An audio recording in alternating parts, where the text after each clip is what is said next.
નમસ્તે વિદ્યાર્થી મિત્રો, હવે વાત કરીશું પ્રથમ પરીક્ષા 2024 ધોરણ 11 અને વિષય ગણિત નવી જે બ્લુપ્રિન્ટ આવી છે તેની સંપૂર્ણ સમજૂતી મેળવીશું. એ પહેલા ચેનલની અંદર પ્રથમ વખત આવ્યા છો તો મિત્રો ચેનલને ખાસ સબસ્ક્રાઇબ કરી લેવી.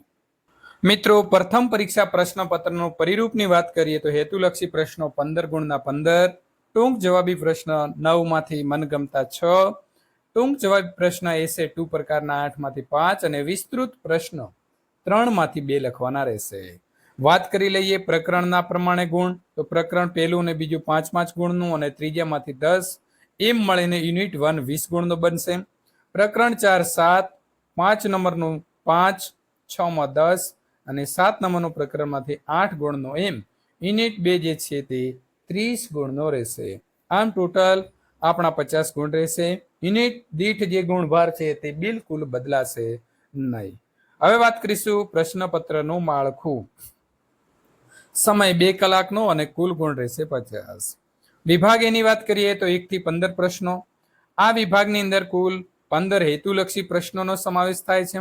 દરેક પ્રશ્નોનો 1 ગુણ છે અને આ વિભાગમાં 10 પ્રશ્નો MCQ પ્રકારના અને 5 પ્રશ્નો ખાલી જગ્યા અથવા તો ટૂંક જવાબી વગેરે જે છે તે પૂછાશે. વિભાગ બી 16 થી 24, 9 પ્રશ્નોમાંથી ગમે તે 6 પ્રશ્નોના ટૂંકમાં જવાબ આપવાના રહેશે અને દરેકના 2 ગુણ રહેશે. એટલે કે વિભાગ બી 12 ગુણનો રહેશે.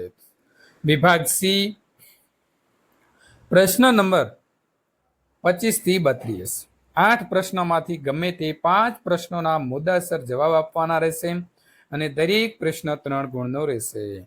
એટલે કે પ્રથમ નંબર જે છે અહીં મિત્રો પ્રશ્ન નંબર જે આપણો 32 છે તે કેસ સ્ટડી આધારિત પ્રશ્નો પૂછાશે. વિભાગ સી 5 પ્રશ્નો જે છે 3 ગુણના લખવાના છે એટલે કે 15 ગુણનો રહેશે. વિભાગ ડી 33, 34 અને 35, 3 પ્રશ્નો, ગમે તે 2 પ્રશ્નોના વિસ્તૃત જવાબ આપવાના રહેશે અને દરેક પ્રશ્નના 4 ગુણ રહેશે. વિભાગ ડી જે છે તે 8 ગુણનો રહેશે અને પ્રશ્ન નંબર 35 કેસ સ્ટડી આધારિત પ્રશ્ન રહેશે. જૂનથી સપ્ટેમ્બર માસનો અભ્યાસક્રમ પૂછાશે.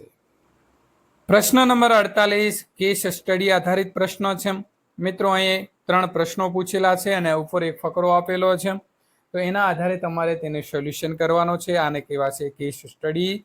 અહીં પણ આપણને 54 નંબરનો પ્રશ્ન આપ્યો છે, તો ઉપર એક ફકરો છે નાનો અને તેના લીધે નીચે 2 પ્રશ્નો આપેલા છે. આ પ્રકારના પ્રશ્નોને કેસ સ્ટડી આધારિત પ્રશ્નો કહેવાશે. જો તમે નવી બ્લુપ્રિન્ટ પ્રમાણે પેપર સોલ્યુશન મેળવવા માંગો છો તો ચેનલને ખાસ સબસ્ક્રાઇબ કરી લેવી.